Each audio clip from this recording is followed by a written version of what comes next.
Essa é a segunda parte. Sobre isso, Belmont explicou a ela que ele havia sido um Lorde Demônio por 1000 anos e estava cansado disso há muito tempo. Além disso, todos estão vivendo em paz e ganhando seu próprio trabalho. Belmont perguntou a Lacey se isso era algo ruim enquanto quebrava a janela e vestia as roupas que estavam lá. Lacey não entendia como era possível enquanto pensavam cansadamente que eles eram os culpados porque estavam tão maravilhados com o poder de o Rei Demônio e esqueceu completamente que, pelos padrões deles, ele ainda era um jovem. Que Lacey pediu a Belmont para contar ela pelo menos sobre que tipo de magia a heroína usou para selá-lo, porque pode ser que se ela descobrir seu nome, ela será capaz de encontrar uma maneira de o Lorde Demônio concordar com as sugestões de Lacey. Ele lembrou que a magia que ali usou era uma espécie de ritual de troca de líquidos boca a boca. Ele também dizia que o nome dessa magia é cultivo de pera. Lacey perguntou ao mestre sobre seus sentimentos no momento em que a heroína a usou. Belmont respondeu que naquele momento ele teve a sensação de que o sangue de todo o corpo estava concentrado em certos lugares. Para ele foi uma dor, sensação difícil de descrever. Ele estava tentando descobrir como era. Lacey naquele momento estava chateado, pensando que em certo sentido para o Rei Demônio isso é de fato uma magia desconhecida. A conversa deles foi interrompida por uma mulher que saiu das sombras, que disse que durante o dia ela só tinha suspeitas que ela não achava que seria direito. Lacey virou bruscamente para ela, percebendo que esta era a noite da família real que ela tinha visto antes. Naquele dia,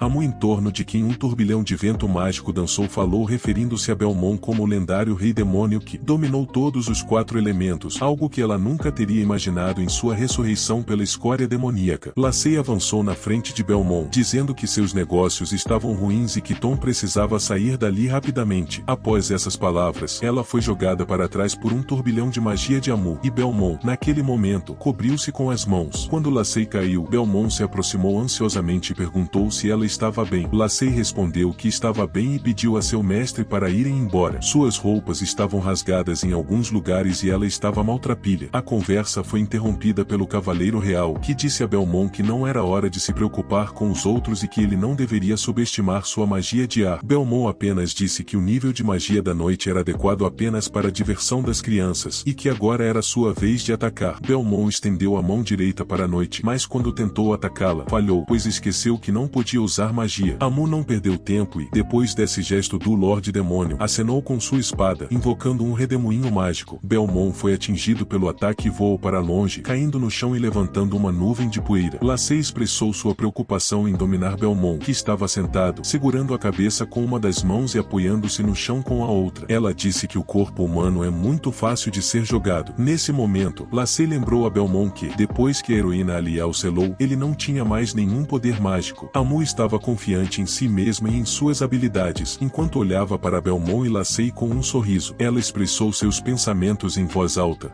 sugerindo que em breve seria promovida. Lacey, sentada no chão perto de Belmont, chorou e disse que era culpa dela, pois não conseguiu esconder adequadamente o poder mágico. Após essas palavras, ela queria oferecer a Belmont uma solução, mas foi interrompida por ele. Belmont lembrou a ela que o cavaleiro o chamou de escória demoníaca e esclareceu com Lacey se os demônios eram tratados dessa maneira todos os anos em que ele estava selado. Lacey abaixou a cabeça, concordando com as palavras de seu mestre, acrescentando que, apesar da lei publicada afirmando que a raça demoníaca tinha o mesmo status que as outras raças, a maioria das pessoas ainda se recusava a aceitar sua existência. Belmont sorriu com isso e disse que ainda não era o fim. Lacey se agachou e convocou um círculo mágico, dizendo que durante os anos de ausência de seu mestre, ela havia estudado uma quantidade considerável de magia humana, na esperança de ganhar algum tempo. Amu respondeu a seus comentários dizendo que estava acabado para eles, pois ela os cortaria em pedaços e os entregaria na cidade. Belmont olhou seriamente para Lacey, pensando que não gostou do plano dela, pois contar apenas com a força de Lacey seria como usá-la como bucha de canhão, e ela morreria em vão. Ele acabará de acordar e não podia se permitir ser aprisionado novamente. O Lorde Demônio sentiu como se houvesse bloqueios mágicos em seu corpo, percebendo que os poderes mágicos dos 4 elementos eram inúteis naquele momento. Isso o irritava, mas então ele teve um palpite sobre a utilidade da magia com a qual o herói o selou. Belmont chamou o nome de Lacey,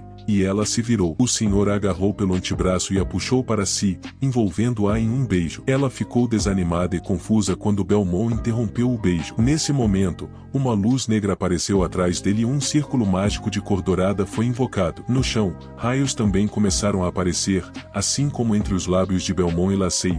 mas eram menores em tamanho e tinham uma cor dourada. Belmont percebeu que sua ideia tinha dado certo quando uma chama escarlate começou a surgir em um lado de sua cabeça, enquanto ele falava sobre o fato de que a única coisa que ele tinha consigo durante esses 50 anos era o método de cultivo emparelhado. Toneladas de chama escarlate já dançavam no lado direito de sua cabeça, absorvendo parte de seu rosto. Um longo chifre vermelho também apareceu na chama. Belmont olhou confiante para Mu, enquanto Alma ficava irritada com isso e exclamava que a escória ainda conseguia ficar de pé. Ao mesmo tempo, ela convocou ainda mais redemoinhos. Belmont permaneceu imóvel até o último momento e, antes que o ataque os atingisse, estendeu a mão direita para detê-lo. Ele disse a Mu para queimá-lo no chão, e uma chama preta-marrom saiu da mão de Belmont, colidindo com o ataque dos cavaleiros. Uma grande nuvem de poeira se ergueu e, quando a poeira baixou, Belmont e Lacey viram Mu com suas roupas maltratadas e rasgadas. Eles não entendiam que tipo de magia era aquela. O Lorde Demônio respondeu que era o poder que o herói usou para selá-lo. Ele disse ao cavaleiro para se alegrar,